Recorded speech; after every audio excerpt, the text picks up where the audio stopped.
Donc, bonjour et bienvenue à cette présentation. Le support de présentation d'entrée de jeu vous est disponible. Alors, il y a tout le temps deux façons d'aller le chercher. Un code QR si vous avez un périphérique adjacent auquel vous travaillez. Marie-Ève va aussi vous le partager dans le clavardage. Et vous avez aussi un lien court que vous pourriez taper dans votre navigateur pour avoir accès à la présentation. Le but d'avoir accès à ça, c'est évidemment de ne pas avoir à prendre de notes en ce qui a trait aux hyperliens, parce que tout se trouve dans le support de présentation. Donc, à ce moment-là, vous avez tout ce qu'il faut pour être capable de suivre la présentation.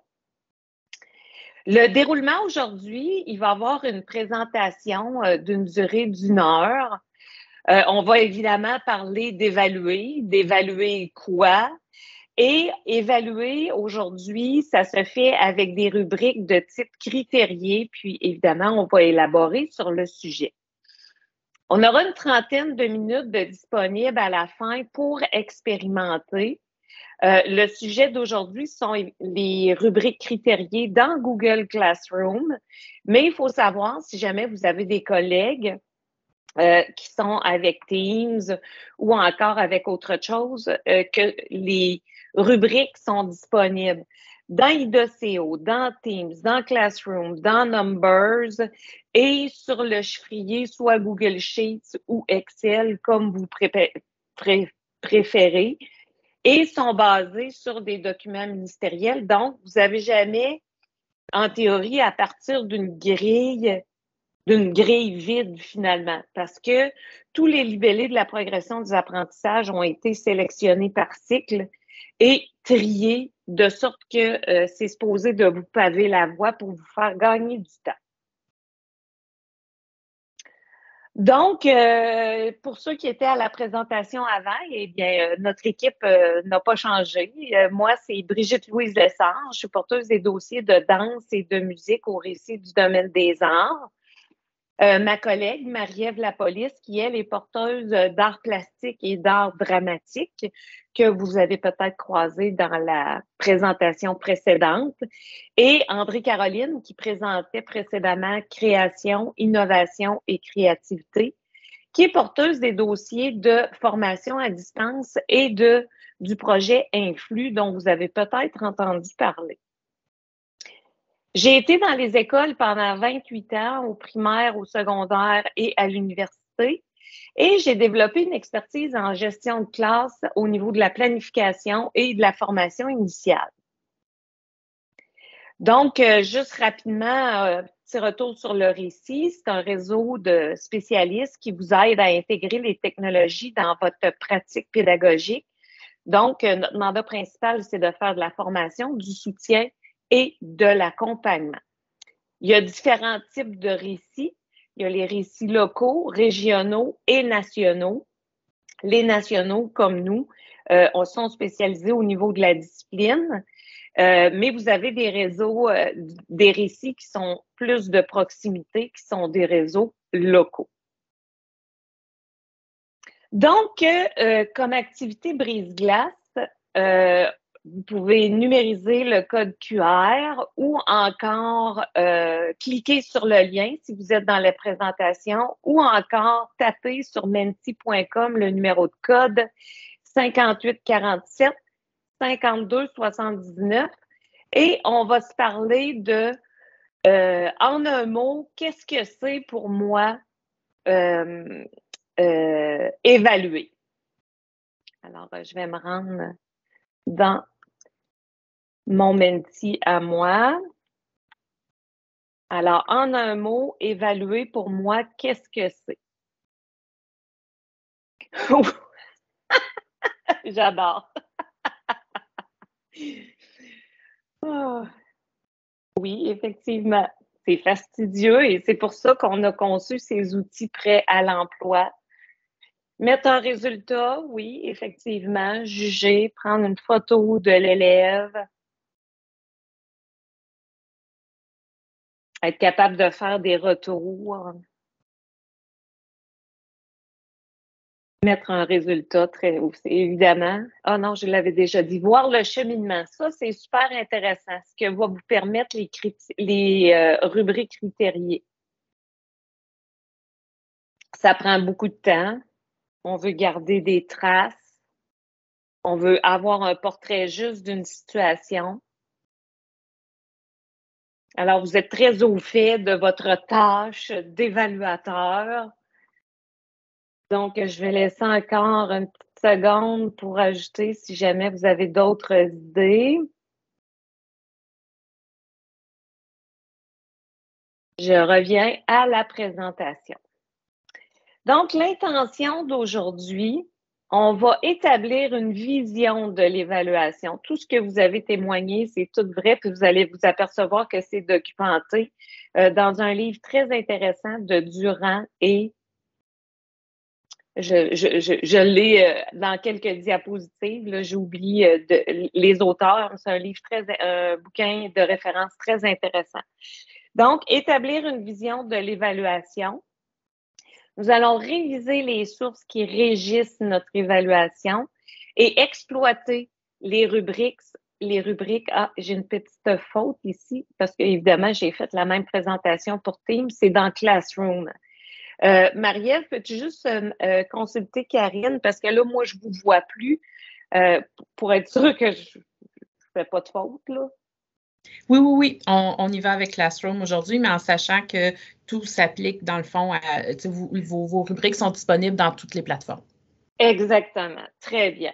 Alors, dans un premier temps, on va prendre 5 minutes pour aller voir un petit vidéo ministériel. Là, j'entends déjà des gens qui roulent, En tout cas, bref, c'est pas important.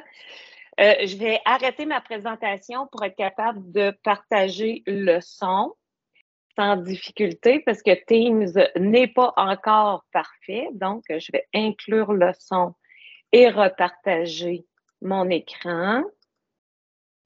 Et c'est un 5 minutes que, au début, je trouvais ça un peu fastidieux d'écouter cette vidéo-là, mais elle est très pertinente pour dire d'où ça sort, qu'est-ce qu'on fait, on collabore ça avec les parents. Pour établir un cadre, c'est vraiment une excellente référence.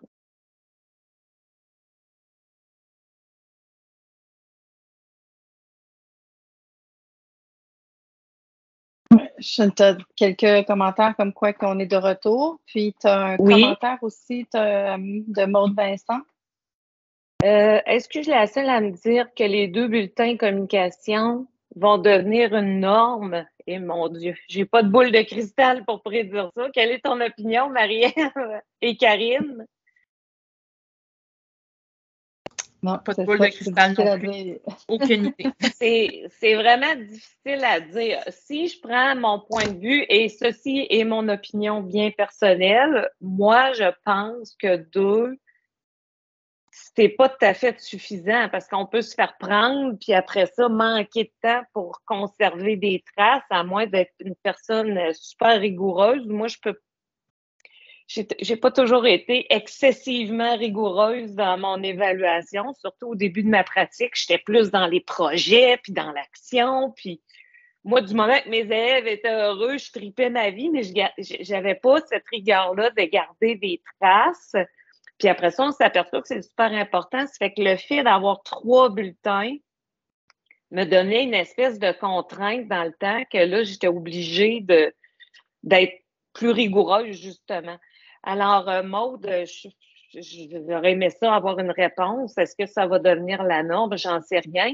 Mais dans mon fort intérieur, j'espère que non. Parce que des fois, c'est facile à échapper. Je ne sais pas si vous voulez vous exprimer là-dessus, là. Alors, très bien, je vais de nouveau partager mon écran. Donc, cette petite vidéo-là, je la trouvais quand même importante. Je trouvais le contenu super pertinent, puis surtout de voir tous les intervenants qui étaient présents. Non, là, on ne veut pas l'écouter, là, c'est fini. C'est fini, voilà. C'est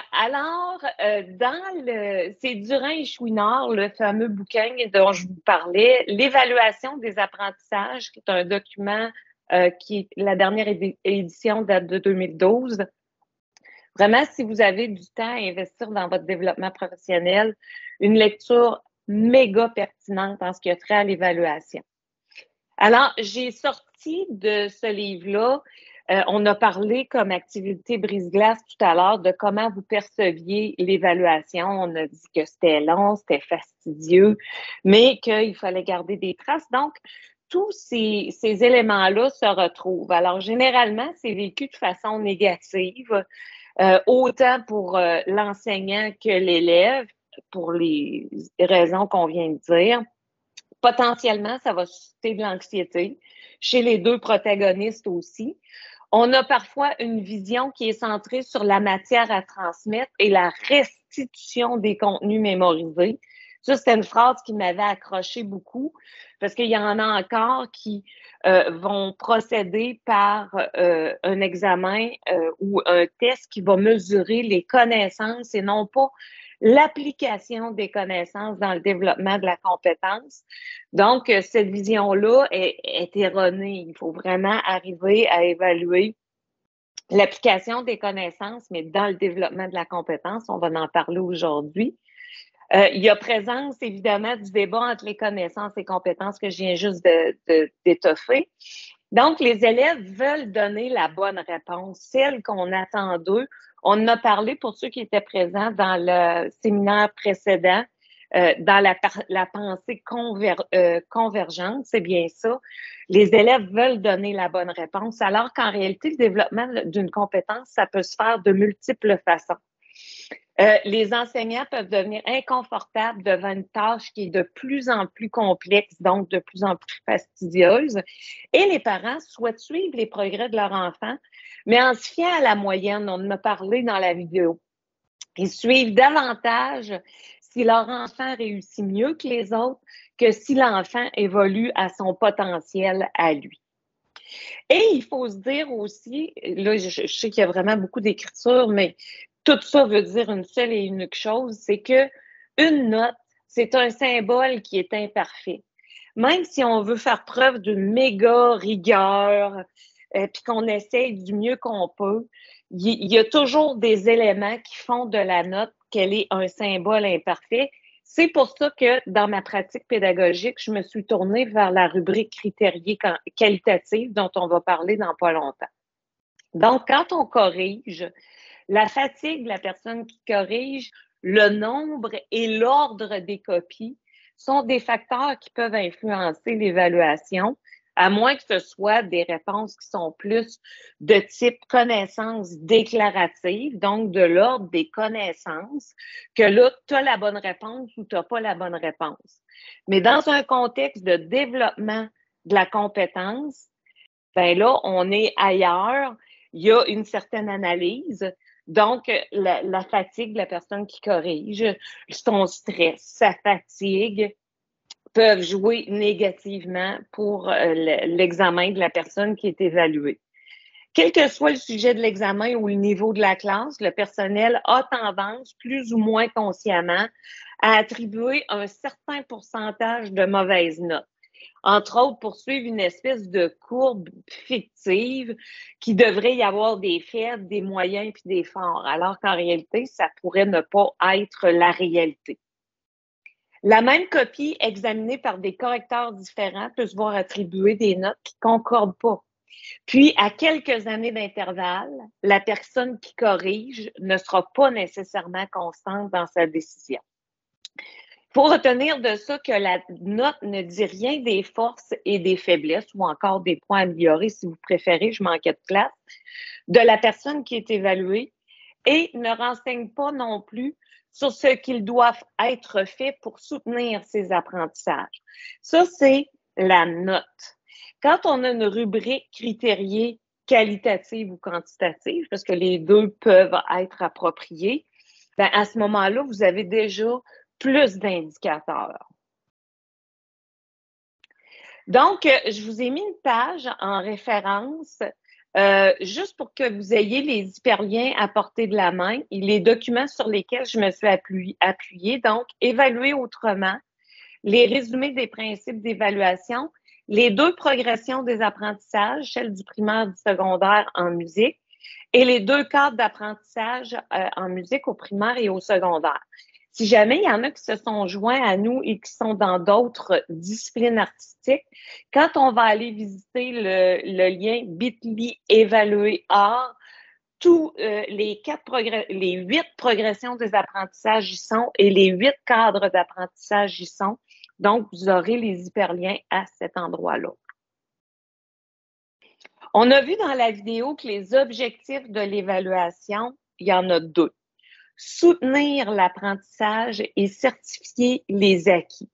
Donc, le fait d'avoir qu'une seule note sur le bulletin, c'est pas parlant pour l'élève. Donc, ça ne soutient pas nécessairement son apprentissage. Il y a eu 72%. OK. Mais qu'est-ce qu'il faut qu'il fasse pour s'améliorer? Puis qu'est-ce qu'il peut, quelles sont ses forces? Et on a identifié des forces dans son 72%. C'est sûr que sur le bulletin, il y a pas une impossibilité pratique, ça pourrait toujours se faire, mais ça alourdirait le bulletin énormément si c'était des phrases qualitatives qui s'y retrouvaient. C'est pour ça bien souvent, on va retrouver qu'une note. Mais si on est capable de partager avec nos élèves les rubriques critériées, ben ça peut les soutenir davantage dans leur apprentissage que d'avoir juste une note sur le bulletin. À la fin d'un cycle ou encore d'un cours, ça va servir à certifier les acquis. Donc, dans les types d'évaluation, je ne vous ai pas mis tous les types d'évaluation, d'où mon petit astérix. C'est une liste non exhaustive, voyons, je vais finir par le dire. Vous pouvez avoir des tests, des examens, des épreuves, des contrôles, des quiz notés. Finalement, il y a vraiment beaucoup de sortes de noms pour ça. Et vous pouvez aussi avoir des grilles d'observation critériées qu'on appelle aussi des rubriques critériées. Je vous rappelle que cette liste-là n'est pas exhaustive, mais que dans le livre L'évaluation des apprentissages, vous n'auriez encore plus de suggestions. Donc, moi, ce que je voulais mettre en opposition, le premier type que je vous soumets, donc test, examen, épreuve, concours, contrôle, quiz, vont vérifier le degré d'acquisition des connaissances. Alors, ça mesure ce que l'élève sait. Je connais c'est quoi une clé de sol, je sais identifier mes notes dans la portée. Mais tester les connaissances qui sont, disons-le, méga importantes. On doit vérifier si les élèves ont les connaissances pour être capables de développer leurs compétences. Mais le nœud de notre évaluation, ça ne devrait pas être l'évaluation des connaissances, mais bien l'évaluation du développement des compétences. Donc, à la question, est-ce que je peux encore faire des tests, des examens, des Google Forms auto-corrigés? Ma réponse est oui. Est-ce que vous devez tout baser votre... je sais, Marie-Ève, est-ce que vous entendez du bruit de fond? Oui. Oui. Bon, OK. Bon, je veux juste vous dire que j'ai un nouveau petit chien, puis là, ben, il est vraiment contrarié. Ça fait que ne vous occupez pas de mon petit chien contrarié. Je suis désolée si ça perturbe votre attention. Donc, les connaissances, oui, il faut les évaluer, mais le nerf de la guerre, c'est vraiment le développement des compétences. Donc, vous pouvez utiliser les deux. Il n'y a pas d'interdiction de faire des examens, mais ne centrez pas toute votre évaluation sur le bulletin, sur ce type d'évaluation-là. Donc, la grille d'observation critériée, c'est un instrument qui va contenir un petit nombre de critères d'observation et qui vont être définis par une échelle d'appréciation. On va en parler, ça ne sera pas très long. Cette grille va permettre de décrire ce qui se passe dans l'action pour la prise d'information. Donc, vous n'êtes pas obligé d'avoir une séance spécifique de le 12 avril à 10h30, vous allez avoir une évaluation. Vous pouvez Dans le cas où vous utilisez IDOCO, qui est une application que vous avez dans votre iPad, vous pouvez prendre des observations au gré du moment.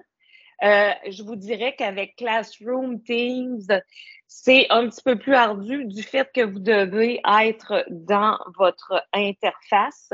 Au niveau mobilité, IDOCO est plus intéressant pour ça. Mais vous pouvez aussi avoir une évaluation plus formelle et utiliser la grille d'observation critériée pour évaluer vos élèves dans l'action. Donc, pourquoi l'évaluation critériée? J'en ai déjà parlé. L'élève, moi, je trouvais que la partie la plus importante, puis ça s'est avéré encore plus véridique quand j'enseigne à l'université, je fournis toujours mes grilles critériées avant. C'est que l'étudiant, ou en l'occurrence l'élève, va savoir d'entrée de jeu ce à quoi je m'attends. Puis, je suis capable d'identifier le développement d'une compétence dedans. L'étudiant va être capable de poser telle ou telle action selon les normes du cours. Donc, nous, au primaire, au secondaire, on va se référer au libellé de la progression des apprentissages. Pourquoi? Parce que ils décrivent en un mot d'action ce qu'on devrait voir chez l'élève. Alors, l'élève est informé de ce qu'on attend de lui avant. Ça diminue l'anxiété, on sait à quoi s'attendre et on n'a pas une espèce d'effet de surprise de « Oh mon Dieu, je ne l'ai jamais vu venir, j'ai eu 40 ». Donc, en plus, ça informe l'élève sur ce qu'il devrait développer. Ça fait que c'est intéressant pour ça. Alors, il va pouvoir se situer en fonction de lui, où il est rendu, et non par rapport aux autres. Ça, dans la vidéo, je trouvais que c'était bien décrit aussi. Alors, en cours d'apprentissage, l'évaluation critériée donne droit à l'erreur parce que vous n'êtes pas obligé de la compter, cette évaluation-là. Si vous voyez que vos élèves ils ont un niveau de maîtrise qui est pas suffisant à votre goût, ben vous pouvez refaire une autre situation où vous allez observer. Puis à ce moment-là, le droit à l'erreur, on l'a vu aussi dans le séminaire précédent, dans le webinaire précédent, que on n'est pas obligé de l'avoir du premier coup. Ça fait partie du processus d'apprentissage de se tromper puis de s'améliorer. Alors, on se situe par rapport aux attentes fixées et non pas par rapport aux autres. Ça aussi, c'est bien intéressant. Puis, on sait quoi faire pour s'améliorer. À la fin d'une période, on pourrait utiliser l'évaluation critériée pour juger en fonction des critères de réussite préétablis et évidemment, vos élèves et peut-être par ricochet, c'est selon votre niveau d'aisance. Vous pourriez transmettre ces rubriques-là aussi aux parents. C'est bien personnel à chacun. Pour voir si la personne a développé les compétences nécessaires. Il y a eu des webinaires l'an dernier sur la triangulation. Ça fait que je fais un petit clin d'œil à cette présentation-là qu'il y a eu. Donc, la triangulation, on a le portrait global de l'élève parce qu'on fait des observations, on évalue ses productions et on échange avec l'apprenant.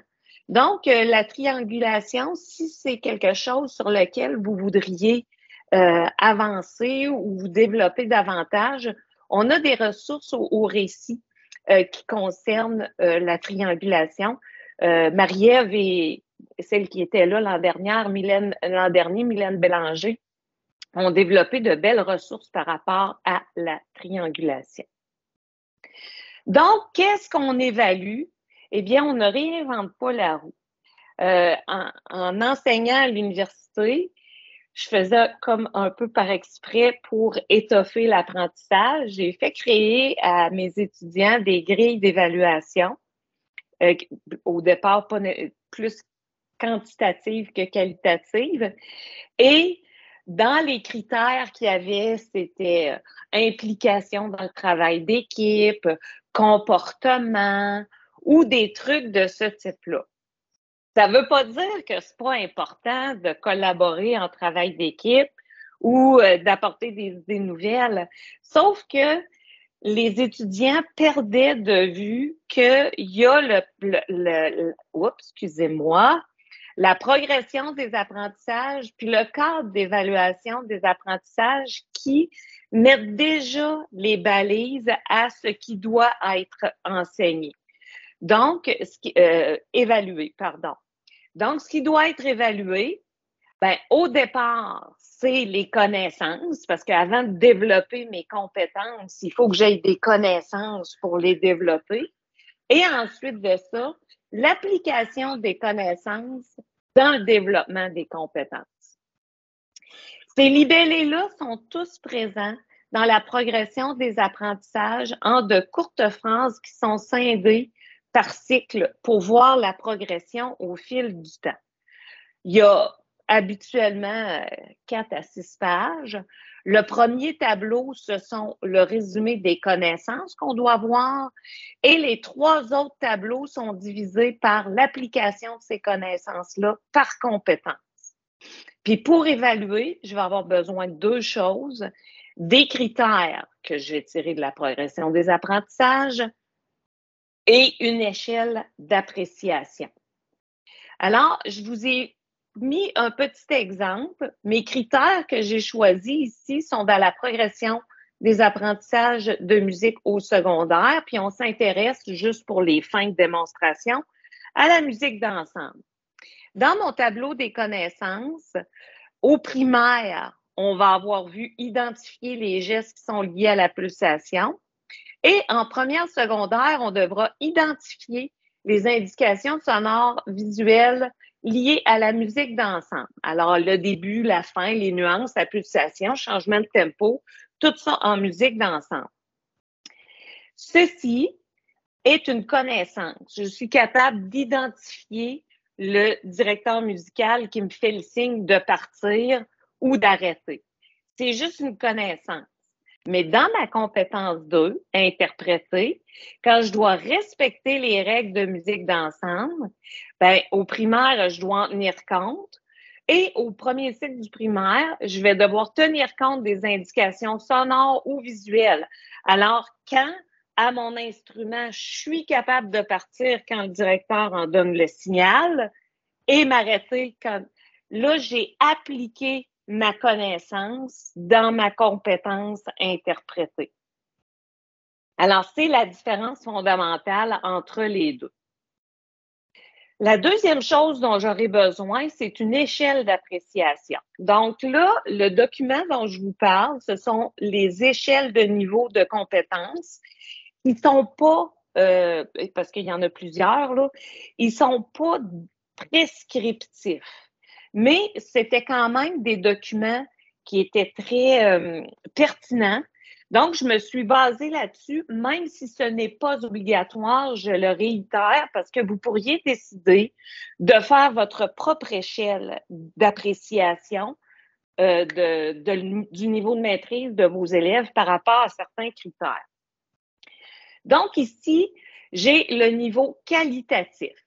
Si j'avais mes libellés de la progression des apprentissages avec une échelle de 1 à 5, c'est une échelle critériée, qualitative, et invariablement, ça va me donner un chiffre à la fin.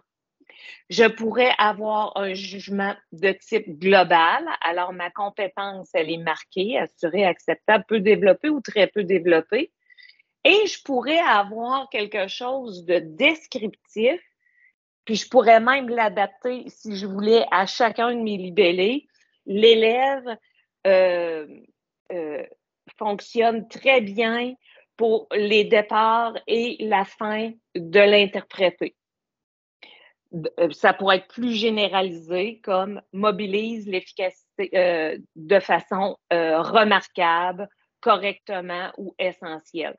Donc, au niveau descriptif, vous pourriez être très, très, très pointu. L'élève maîtrise très bien l'alternance des baguettes de xylophone. L'élève maîtrise bien l'alternance. L'élève maîtrise occasionnellement l'alternance, ne maîtrise pas, l'élève n'utilise qu'un seul bâton. Ça pourrait être votre échelle de 5. Et j'en profite pour vous dire aussi que l'échelle suggérée est de 5. Mais moi, au premier cycle du primaire, je préférais de beaucoup une échelle à seulement 3 niveaux. Je raffinais mon évaluation au fur et à mesure que les élèves avançaient. Oupsie! Donc, dans le cadre d'évaluation des apprentissages, on reste dans mon exemple de musique d'ensemble au secondaire. Il y a un aller-retour constant entre la maîtrise des connaissances ciblées et l'efficacité de l'utilisation de ces connaissances-là. Et au niveau de la musique d'ensemble, on est au niveau du langage musical. Ça se retrouve, cet élément-là, dans le cadre d'évaluation des apprentissages. Vous allez retrouver aussi, c'était dans un but d'alléger les bulletins, qu'on a scindé les 2 premières compétences qui étaient créées, interprétées, puis qu'on a gardé l'apprécier tout seul avec un 30 %. Les 2 premières sont pour 70 et l'appréciation est de l'ordre de 30 %. Ceci dit, vous trouverez jamais nulle part un écrit ministériel qui va dire que la création doit compter pour 35 puis l'interprétation doit compter pour 35. Ou encore, dans des centres de services scolaires, comme j'ai déjà vu, que la création compte pour 30 % et que l'interprétation compterait pour 40 %. Ces écrits-là ne sont pas dans les documents ministériels. Ça fait partie de vos privilèges qui sont accordés à votre jugement professionnel d'établir cette fusion-là, de quel ordre, de quel pourcentage vous voulez qu'elle soit constituée. Donc, ça fait maintenant près de 3/4 d'heure que je vous placote ça. Ça va être le temps de se mettre les mains dedans. Donc, vous avez un lien qui s'appelle bit.ly/évaluer-art et il faut respecter la casse parce que ça ne fonctionnera pas. Marie-Ève va sûrement vous partager dans le clavardage. L'onglet qui nous intéresse aujourd'hui est l'onglet rouge. Donc, toutes les rubriques pour les 4 disciplines artistiques, pour les 2 ordres d'enseignement, pour chacun des cycles, le contenu de la progression des apprentissages a été extrait pour que si vous travaillez, par exemple, l'appréciation de Pierre et le loup avec vos petits de 2e année, ben vous puissiez aller dans la compétence 3 au premier cycle et que vous ayez déjà sous la main, déjà prêt à l'emploi, tous les libellés. Ceci dit, vous évaluerez jamais tous les libellés qui sont là. Il y en a beaucoup trop. On se rappelle qu'en début de présentation, on a dit que c'était les rubriques, une liste courte. Alors, ils sont tous là pour que vous puissiez les enlever. Ça ne concerne pas mon projet. Ça ne concerne pas mon projet. Ça, je vais le garder, mais je vais modifier la formulation pour qu'elle soit plus adaptée à mes besoins. Bref, ce travail-là a été fait pour vous dans l'onglet rouge. Pour être capable de vous guider et d'avoir la bonne référence, puis être capable d'y aller à votre rythme, parce que dans quelques instants, je vais vous laisser aller pour expérimenter. Vous avez une courte vidéo de 2 minutes qui vous explique comment faire. Donc, dans un instant, je vous laisse aller et on va être en expérimentation. Donc, le but de ce moment-là, c'est d'être capable d'importer une rubrique qui est pertinente à un projet que vous faites, de créer un devoir dans Classroom, puis d'adapter votre grille que vous avez extrait à votre projet. Alors, c'est maintenant le temps où je prendrai les questions ou...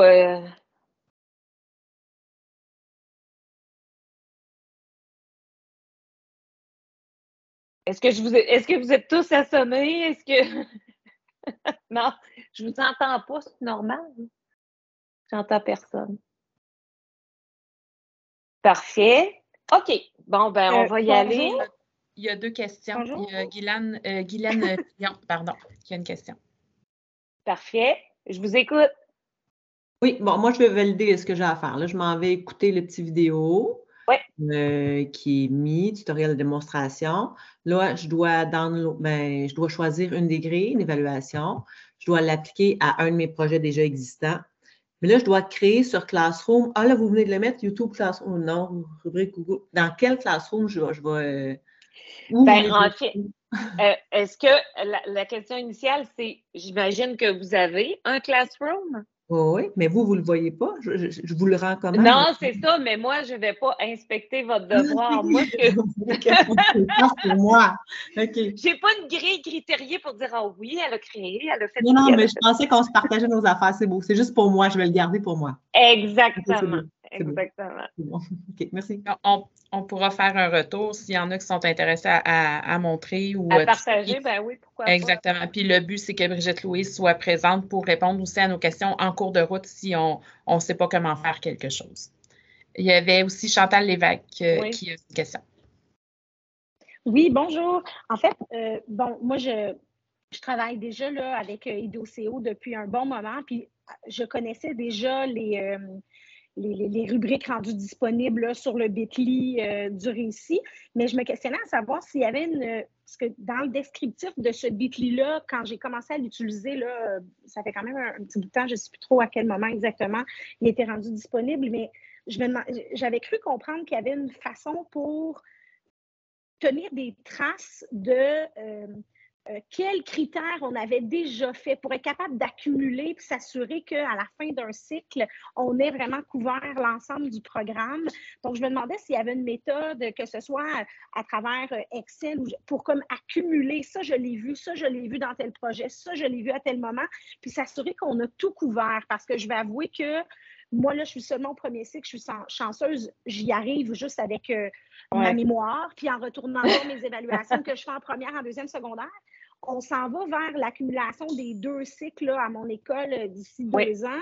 Et là, j'ai l'impression que je vais m'y perdre puis que je ne serai plus capable de savoir si j'ai couvert l'ensemble de ce que je devais couvrir. Dans IDOCO, c'est possible, ça se fait automatiquement. Je pourrais vous partager sur Campus Récit, là, il y a un tout nouveau cours qui date du mois de janvier. Ce que vous cherchez, c'est le résumé de la classe. Et tous ces éléments-là vont être générés dans un graphique et ils sont associés dans votre rubrique. Ça fait que ça, vous êtes tous. Mais là, c'est la machine qui fait l'ouvrage pour vous dans ICO. Ce qui est impossible dans Classroom, dans Teams, dans Numbers, dans Google Sheets, puis dans Excel. Cette opération-là ne sera pas automatique comme elle l'est dans IDOCO. C'est que, oui, on pourrait à la rigueur se tenir un tableau qu'on montrait à côté pour dire oui, celle-là, je l'ai couvert, oui, celle-là, je l'ai couvert. Ou, ben là, j'irai pas jusqu'à vous dire une feuille quadrillée papier. mais on a un super outil pour ça. Oui, c'est ça. Exact. Ben, vas-y, Marie-Ève. Dans le clavardage, c'est bit.ly/planifier hors. Ah oui, c'est vrai. Je viens de voir. C'est moi qui ai fait ça en plus. Moi, j'ai fouillé. Parce que ça, dans l'outil planification, on a vraiment le résumé. Si on prend la peine de remplir notre planification annuelle à partir du document que Brigitte-Louise a si bien créé, on a vraiment un résumé en bas, puis on pourrait même partager la page. Je ne sais pas si tu l'as sous la main, Brigitte-Louise. Déjà, Marie-Ève l'a mis. Marie-Ève l'a mis, l'outil de planification. Oui, c'est le dernier. C'est parce que l'aperçu, il ressemble beaucoup à l'autre parce que c'est deux fichiers très semblables. Là. Mais c'est ça, je l'ai mis, là. C'est le dernier lien que j'ai ajouté après les consignes. Planification, j'ai appelé ça planification annuelle, dans le fond. Donc, c'est vraiment avec tout. On a encore une fois le choix du type d'outil qu'on utilise et de la discipline. OK. Alors, Karine, je ne sais pas à quelle heure se terminait c'est ça à moins quart ou à midi? On a jusqu'à 12h15, en fait. Moi, j'ai mis... Parfait, excellent. Ça fait qu'à ce moment-ci, on va vous laisser du temps pour être capable d'aller télécharger l'outil dont vous avez besoin. Écoutez la vidéo, là, ça va vous donner la procédure. Puis comme ça, si ça va trop vite, vous êtes capable de revenir en arrière. L'idée, c'est d'arriver à créer dans votre Google Classroom un outil d'évaluation pour un projet que vous auriez. Donc, c'est sûr qu'en important la rubrique entière, il va y avoir vraiment trop de critères. Il va falloir les élaguer. Et vous allez peut-être vouloir changer votre échelle d'appréciation parce qu'elle ne vous plaît pas, puis c'est bien correct. Puis, à ce moment-là, dans la petite vidéo, ça va vous montrer aussi comment l'utiliser pour évaluer une production de vos élèves. On va rester ici du temps de votre expérimentation. On peut peut-être se donner qu'à midi, tout le monde revient, puis s'il y en a qui veulent partager oui. ce qu'ils ont fait, on pourra prendre 20 minutes pour faire un retour tous ensemble. Oui, parfait. Faisons ça comme ça va être parfait. Puis, entre-temps, ceux qui ont des questions peuvent venir peuvent lever la main pour poser leurs questions. À tout à l'heure. Je pense, Brigitte-Louise, que tu peux te permettre de répondre de vive voix à Suzy. Et si jamais ça indispose les personnes, vous pouvez muter votre son à partir de votre ordi ou de votre clavier, selon la technologie que vous avez, le temps qu'on répond pour pouvoir vous concentrer. Donc, c'est Suzy. Oui. C'est pas la première fois que j'essaie d'importer des grilles à partir de Classroom. On a déjà eu une formation aussi là-dessus précédemment. Puis, il nous disait que entre enseignants, on pouvait se partager nos grilles. Puis, donc, à chaque fois que j'essaie d'importer une grille à partir de Classroom, le Classroom me dit, attendez, parce que j'ai encore le message, une erreur s'est produite lors de l'importation de la grille d'évaluation. Ça me dit ça à chaque fois. OK. Là, j'ai émis une solution. J'aimerais ça que vous avez réussi à créer la copie de votre rubrique? Oh oui, elle est dans mon sheet, oui. Parfait. On va faire fichier. Je vais juste le faire en même temps parce que si je le fais de mémoire, je cours à l'échec. Ce que je veux, c'est que ce que je souhaite, c'est que vous le téléchargiez en Excel. OK. Mettons que je prends Ordram ici. Créer. Créer une copie, oui, c'est ça qu'on veut. Là, on va faire fichier. Après ça, importer. C'est ça, importer? Non, pas importer. Fichier télécharger en Excel, ce qui va faire une copie sur votre ordinateur. Oui. À l'étape de l'importer dans Classroom, plutôt que de rester dans l'onglet de gauche où vous voyez la liste des rubriques, vous allez choisir extrême droite, importer, puis vous allez glisser votre fichier Excel dedans pour voir si ça marche. Et si ça ne marche pas... Pardon? Je ne comprends pas. Je vais vous partager. Importer, sélectionner votre... OK. Là, vous allez glisser votre fichier Excel dans cet espace-là. OK. Et là, je vais prier pour que ça marche parce que je n'aurai pas d'autre solution si jamais ça ne fonctionne pas. Non. C'est le même message d'erreur? Le même message. OK. Ça veut dire que c'est plutôt... Marie-Ève, es-tu inspirée? Moi, j'aurais tendance à dire que c'est une problématique parce que là, s'il n'y a personne d'autre qui vit la même chose, ça veut dire que les fichiers en tout cas, techniquement, ils ne sont pas supposés d'être corrompus. C'est sûr qu'on n'est pas à la... On a accès aux fichiers. Peut-être que Suzy pourrait partager son écran pour qu'on puisse voir. Peut-être que... Oui. Oui, puis peut-être s'assurer, est-ce que son identifiant dans son Google Chrome, est-ce qu'elle est toute sur le même identifiant partout? Oui. Ça, c'est sûr. On a Émilie et Alexandra qui vivent le même problème. Ouais. Peut-être que ça serait vraiment aidant, justement, Suzy, si tu pouvais partager ton écran pour qu'on voit ce que tu fais, puis peut-être que justement, il y a un problème d'identifiant ou quelque chose comme ça.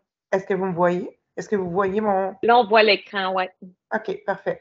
Donc, je suis dans mon travail ici. Je me suis créé... Attendez, je vais en faire un nouveau. Je conçois un nouveau devoir. Mm-hmm.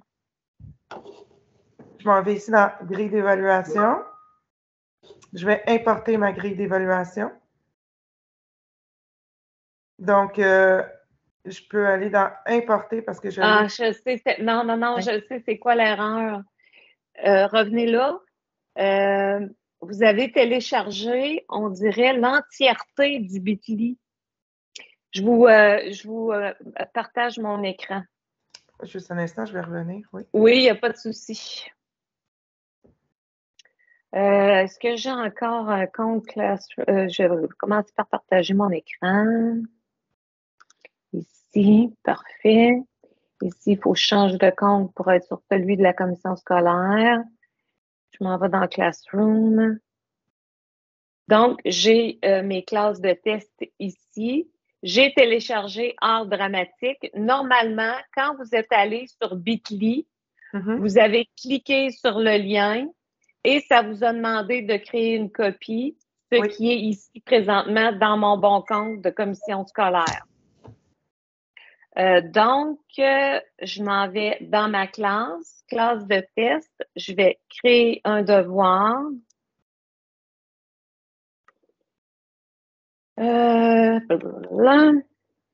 Et je vais ajouter une grille que je vais importer.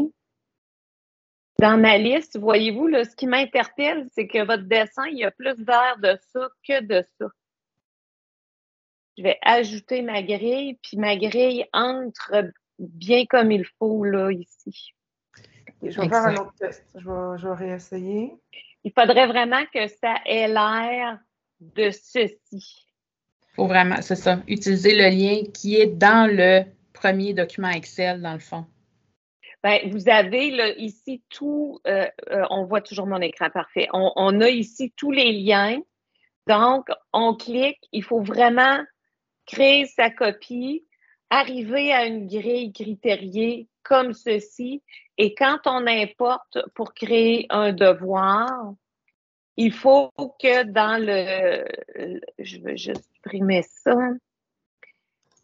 Dans la grille, quand on l'importe, il faut que ça ait l'air du grillagé comme ça et non pas de cette affaire-là, parce que ça, c'est sûr que ça ne fonctionnera pas. OK, c'est beau, ça a fonctionné. Oh, yes! On a trouvé. Super. Hey, là, je me donne une étoile dans mon cahier. Est-ce que c'est parce que là, il y avait Émilie et Alexandra dans le clavardage qui avaient le même message, qui avaient la même difficulté. Est-ce que ça a solutionné votre problème? Pour ma part, non. Moi, je tombe pas sur le bon la bonne grille. Là. Je dois pas cliquer à la bonne place, j'imagine, là, mais j'ai pas la même grille que vous. OK. Partagez votre écran. Ben, peut-être Alexandra en premier, puis je viens d'essayer, ça fait la même chose. Et qui parlait? C'était Émilie ou Alexandra? C'était Émilie. Alors, Émilie, si tu veux bien nous partager ton écran, s'il vous plaît. Oui, je vais juste me connecter à partir de mon ordinateur, ça va aller mieux là, parce que je suis sur mon téléphone aussi en même temps, puis sur l'ordi. OK. Ça c'est peut-être ça va Non, j'étais sur l'ordi pour faire ces tests-là. OK. Je t'écoute en même temps que je fais les tests. C'est pour ça que je suis connectée aux deux endroits. OK. Puis, Alexandra? Je suis pas capable de partager mon écran, je sais pas comment. OK. Dans le haut de votre fenêtre de présentation, vous avez normalement le gros bouton rouge quitter. Là, cliquez pas dessus. Là, on ne veut pas que vous partiez. Mais juste à la gauche, normalement, vous devriez avoir un petit carré avec une flèche vers en haut qui dit partager. OK. OK. Ben, en tout cas, moi, je viens de vous la partager. Là. Moi, je tombe sur ça ici. Là. OK. Ça, c'est les outils d'évaluation. Il faut aller dans l'onglet rouge. Wow, alto feu. L'onglet rouge dans le bas, rubrique Classroom, parce que là, vous êtes dans Google Sheets. Dans le bas. Dans le bas.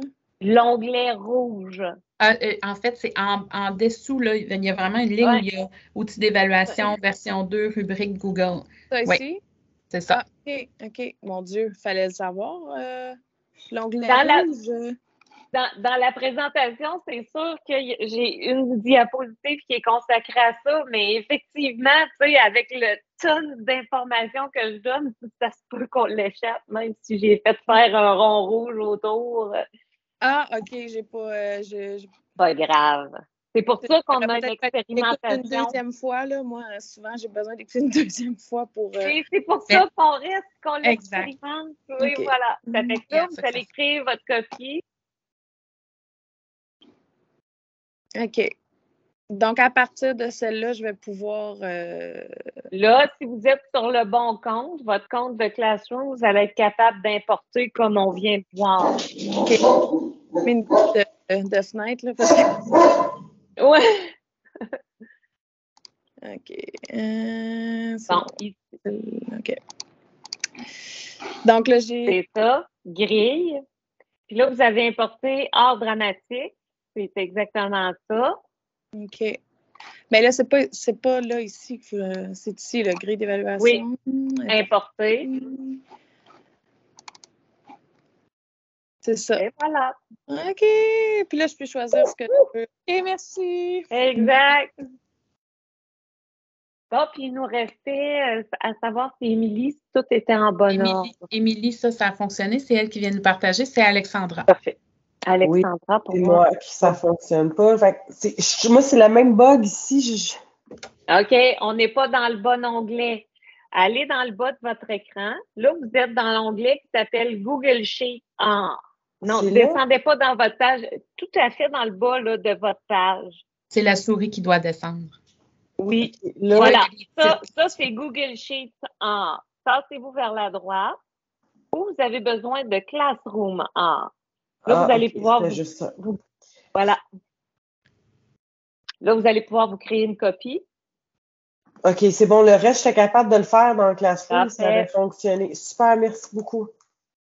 On est bien contents.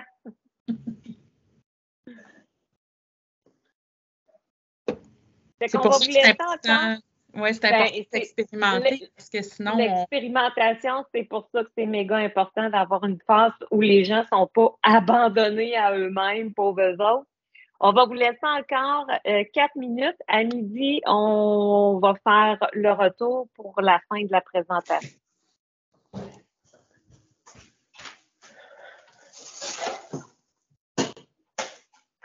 Brigitte, pendant que les gens travaillent, j'ai assisté à la première formation ce matin, mais j'ai comme pas été capable d'aller récupérer le badge ou faire quelque chose. Est-ce que c'est ça est-ce que c'est le badge qui fait qu'on est présent, que ça calcule la présence? Non. Alexandra, tu es au CSSMI? Oui. Oui, bonjour. Alors, c'est moi qui prenais les présences ce matin. C'est déjà tout fait pour le CSSMI, inquiétez-vous pas. OK, merci. Mais si jamais tu souhaitais pour toi-même là, avoir ton badge, tu dois avoir un compte sur Campus Récit pour être capable de répondre au questionnaire et d'obtenir le badge. Si tu n'as pas un compte de créer dans Campus Récit, à ce moment-là, ça ne fonctionnera pas, mais le développement professionnel est déjà reconnu parce que Karine s'est occupée de l'entrée. Parfait, merci.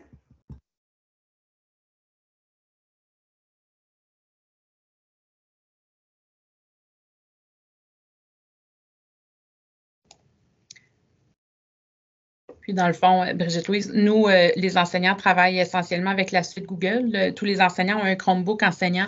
Donc, c'est pour ça qu'avec Teams, on est moins... tu sais, tantôt, quand quelqu'un cherchait le partage d'écran, tout ça, ils ne sont pas familiers. Là. Chez nous, c'est vraiment Meet puis la suite Google qui est utilisée là, tout le temps.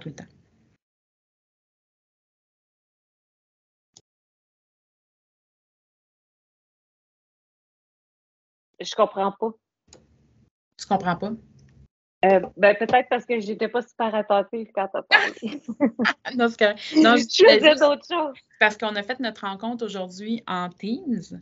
parce que le lien que tu nous as partagé était Teams. Mais chez nous, l'outil principal de communication et de travail est vraiment la suite Google. Tous les enseignants ont été équipés avec un Chromebook enseignant. C'est pour ça qu'on a vraiment beaucoup plus l'habitude de travailler dans l'environnement Google que sur un Teams. On est... ça pourrait faire partie de nos questions pour le confort des participants, savoir quelle interface qu'on utilise. Parce que majoritairement, l'outil institutionnel, c'est Teams. Donc, on s'est donné comme modus operandi de fonctionner par là, mais je pense que ce sera une question, Marie-Ève, si tu veux nous garder ça en tête pour nos prochaines fois. C'est ça, ça dépend des centres de services. Ça, c'est l'orientation chez nous, mais en même temps, tout ce qui est administratif chez nous travaille en Teams aussi. Mais tout ce qui est enseignant puis tout ce qui est avec les élèves, c'est tout de suite Google partout. Parfait. Bon, alors, on va être rendu à la deuxième partie. Alors, midi approche, donc je vais vous inviter à, comme deuxième activité sur Mentimeter, à vous exprimer pour la formation d'aujourd'hui, je considère. Donc, encore plusieurs méthodes pour s'y rendre. Marie-Ève va partager dans le clavardage le lien. Si vous êtes sur menti.com, le numéro est toujours 58 47 52 79 ou encore si vous avez un téléphone ou une tablette, vous pouvez lire le code QR. Et pour la formation, il y a 3 questions. Je considère que j'ai appris sur l'évaluation. Alors, à gauche, c'est en désaccord, à droite, c'est en accord, que je vais me servir de ces rubriques pour mes évaluations et que ce que nous avons vu m'aidera dans ma pratique pédagogique. Donc, je vais vous laisser vous exprimer là-dessus. Il y a déjà quelques résultats d'entrée.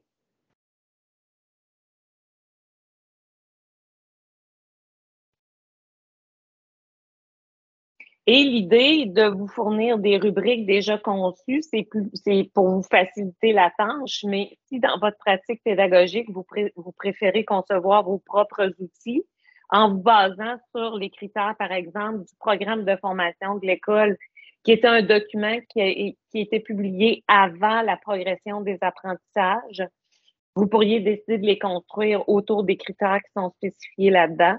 Donc, vous connaissez maintenant le principe des grilles critériées, qu'elles soient qualitatives ou quantitatives.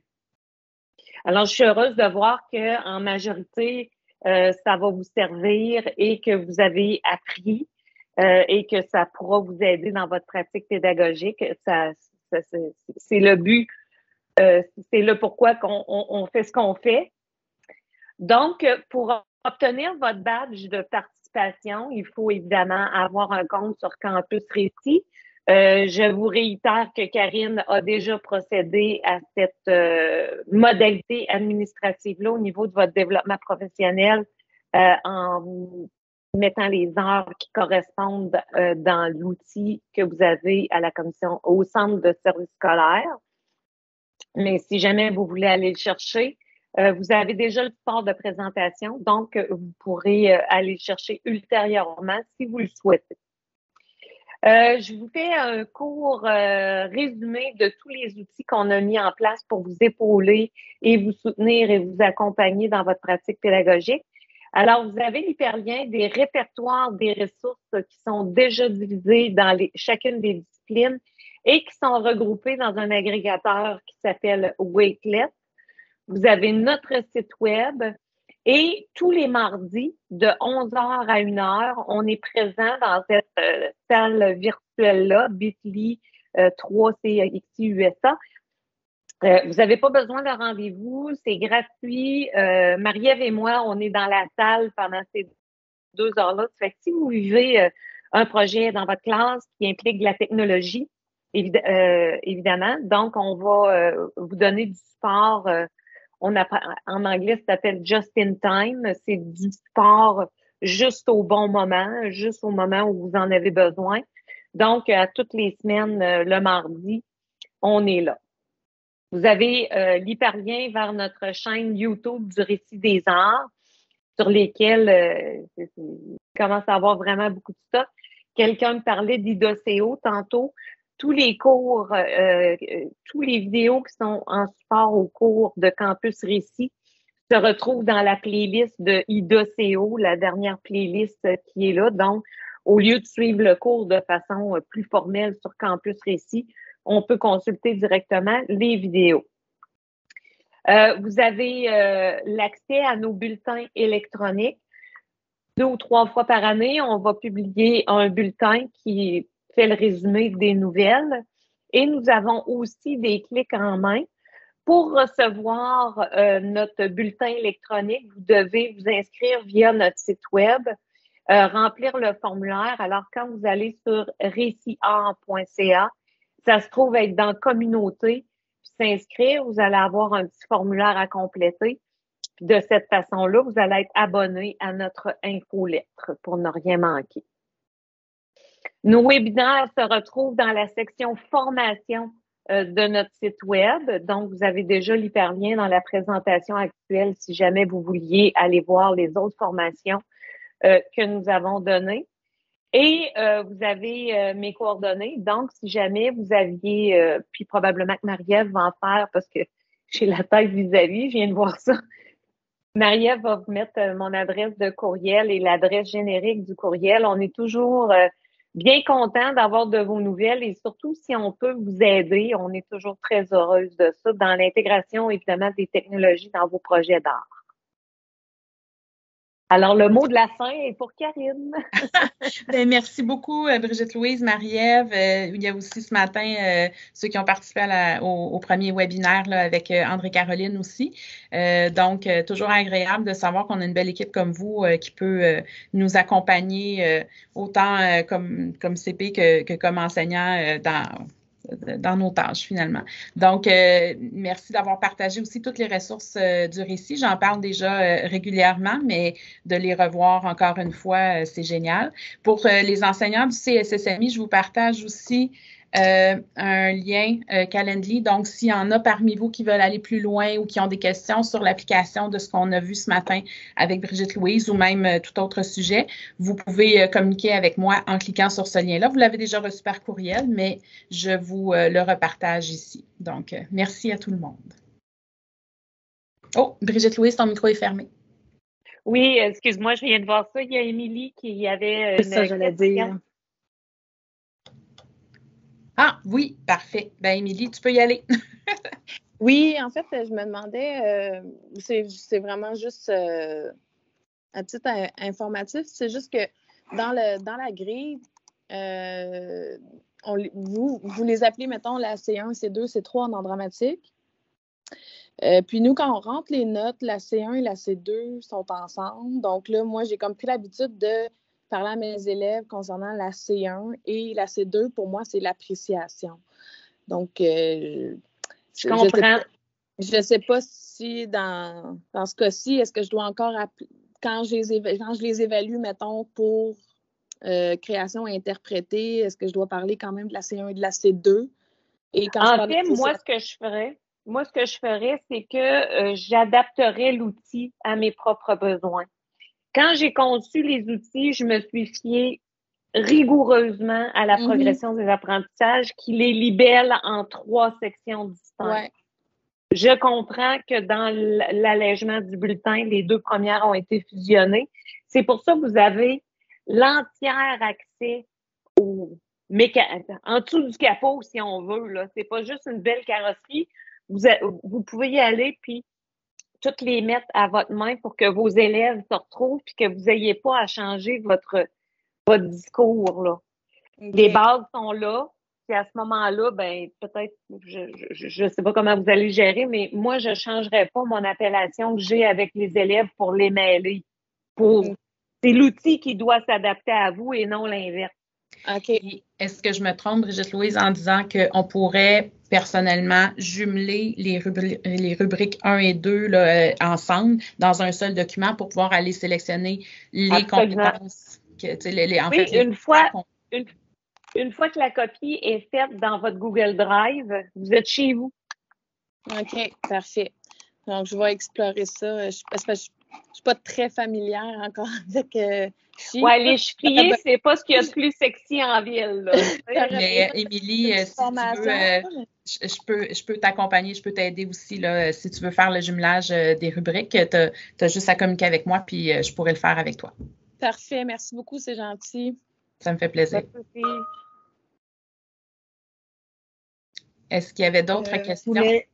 Mais je voulais juste ajouter que je viens de remettre le lien du badge de ce matin, de la première séance, là, parce qu'on me l'a demandé en début, dans le clavardage. Il y a des gens qui ont dit qu'il y avait eu de la difficulté à l'obtenir. Donc, j'ai remis le lien. Et ça, c'est le bon lien. Alors, c'est pas le lien qui était dans le diaporama qui avait été partagé dans le PDF. C'était pas le bon lien qui était là. Alors, il faut vraiment cliquer sur celui-ci. Et comme Brigitte Louise a dit tout à l'heure, il faut vraiment avoir créé un compte avant. Mais c'est pas grave. Dès qu'on arrive sur la page, ça va juste dire comme erreur parce que vous n'êtes pas connecté, là. Et là, on va se créer un compte et on a juste à recliquer encore sur le lien. Et là, on va avoir été connecté et on va pouvoir répondre aux quelques questions du sondage là, pour pouvoir obtenir son badge. Ouais, je suis en train d'aller vérifier en temps réel, là, voir si ça va bien, puis si on est capable de... Bon, mettons que je prends Classroom. Bon, je pense pas qu'il y ait des gens qui soient allés le chercher. Je vais aller regarder créativité.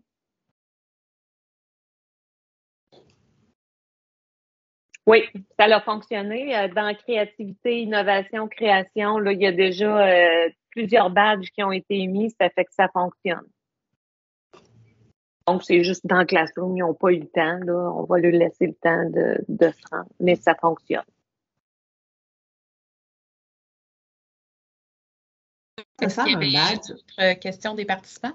À quoi ça sert un badge?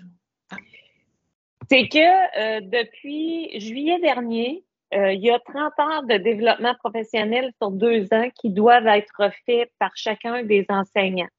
Nous, on se fait un devoir d'émettre des badges qui reconnaissent tant d'heures de formation aux enseignants.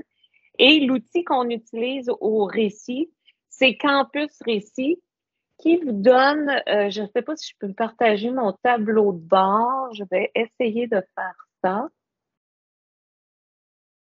Non, mais en fait, c'est juste qu'il faut qu'on soit reconnu pour nos heures. Si notre exact. Madame Saucier nous a dit c'est beau, j'ai vos heures, là, j'ai pas exactement. À ce moment-là, vous n'avez pas besoin de ce mécanisme-là. C'est que d'un centre de service scolaire à l'autre, c'est pas toujours pareil.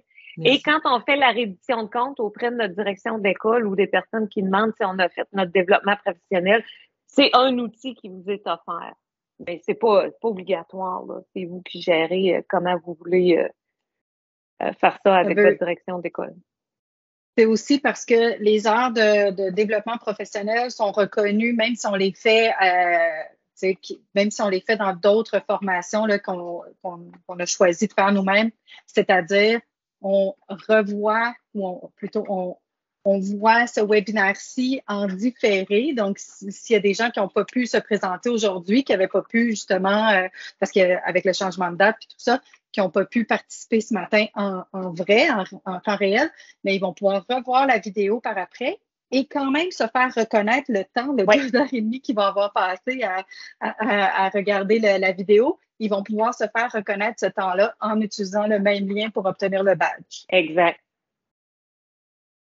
Bonjour, oh mon Dieu, je suis soulagée parce que j'ai raté la première formation. Merci, oh mon Dieu.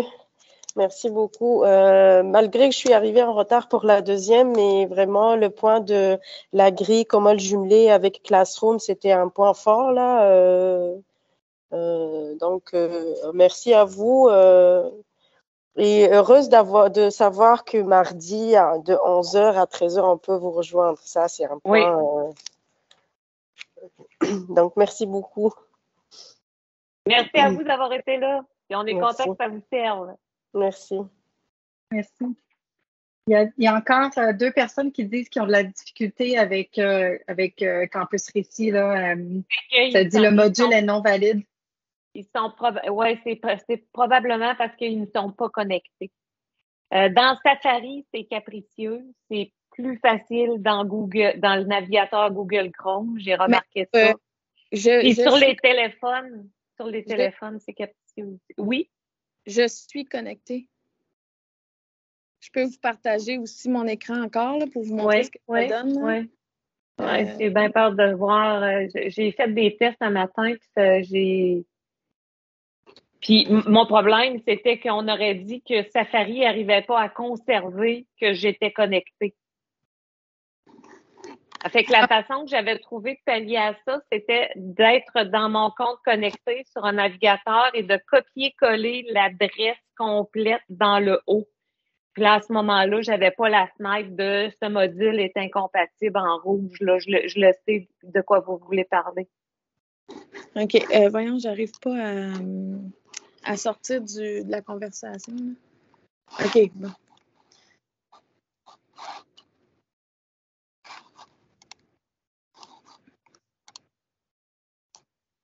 Je vais juste aller voir s'il y a d'autres personnes qui ont été capables d'aller chercher le badge de Classroom. Oui.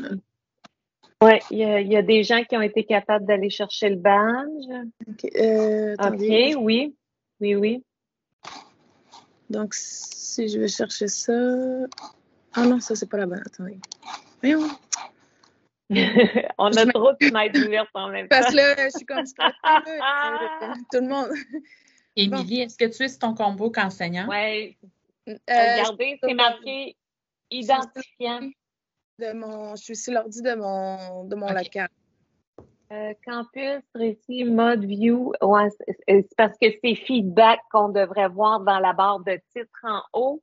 Si vous allez dans la page, vous avez le diaporama de présentation. Est-ce que vous avez parce que si j'envoie le lien dans le clavardage, je ne sais pas si ça va fonctionner. Oui, mais c'est ça. Mais si on clique sur le continuer, justement, ça fait quoi? Si je fais copier. Il faudrait copier le lien que je vous ai mis dans le clavardage, dans cette barre-là en haut, exactement. Il faut que ce soit écrit feedback dedans. Ça fait non, c'est correct. C'est correct. C'est ça, si on clique sur continuer. Ouais. View page. Oui, et là, c'est ça. Là, après ça, parce que ça doit être parce que vous l'avez déjà. Non, ça peut pas être ça si on n'a pas répondu aux questions. Non, c'est ça. L'autre, je l'ai fait. L'autre, ça a fonctionné. Là, mais je sais juste pas. Événement. Il y a Mélissa qui dit j'ai été capable seulement avec le lien dans le clavardage, pas la présentation, mais c'est ça, celui qu'on est en train de copier. Dans le bas, dans événement, dans le bas, descendez, événement, oui. Là-dedans, atelier du webinaire, le premier. C'est drôle, moi aussi, ça me donne exactement la même affaire. Dans puis à ce moment-là, ça va être évalué avec Classroom. Bon, merci. Mais je comprends pas pourquoi il nous fait des difficultés comme ça. Ça me donne la même chose, moi aussi. C'est ça. Oui, l'essentiel, c'est qu'on soit capable de se rendre. Merci beaucoup, c'est gentil. De rien.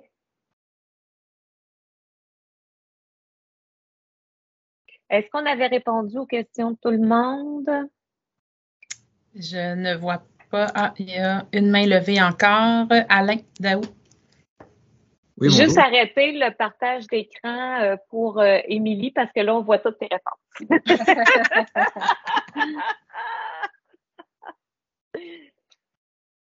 Arrêtez le partage. Oui, voilà. Elle va le trouver.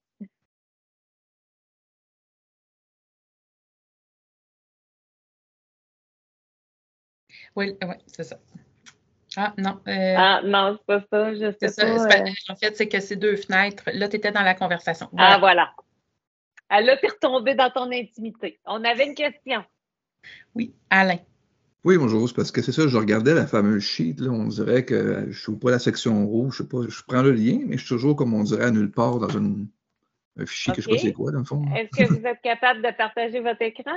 Je vais essayer. Je connais moins cette formule-là. Partager. Oui, c'est ça, là.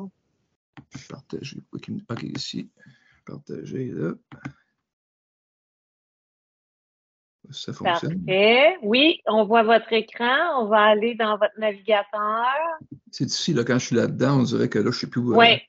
OK. Descendez, là, mais sans jouer avec votre souris. Là. En anglais, on dit scroll, là, mais on ne scrolle pas. On s'en va vraiment en bas où c'est écrit en rouge, rubrique Google, dans le bas de l'écran. En fait, c'est le curseur. Il ne faut pas dérouler le menu, il faut vraiment baisser le curseur jusqu'en bas de l'écran. Là, voilà. Là, à cet endroit-là, c'est Google Sheets.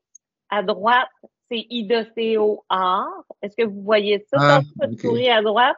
Puis l'autre, là, la rouge, juste à côté, c'est Google Classroom.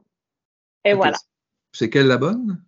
Oui, c'est elle la bonne pour vous travaillez en Classroom. OK. Bon, parfait. C'est juste ça, parce que je ne jouais jamais de rouge, je ne comprenais pas. Là. Le reste, ça va être clair. OK, parfait. Si jamais tu as des questions en ligne, tu peux communiquer avec moi, je vais t'aider. OK, merci. Là, comment je débarque mon écran? Et voilà. Oui. Il restait une question de Sonia Lafontaine.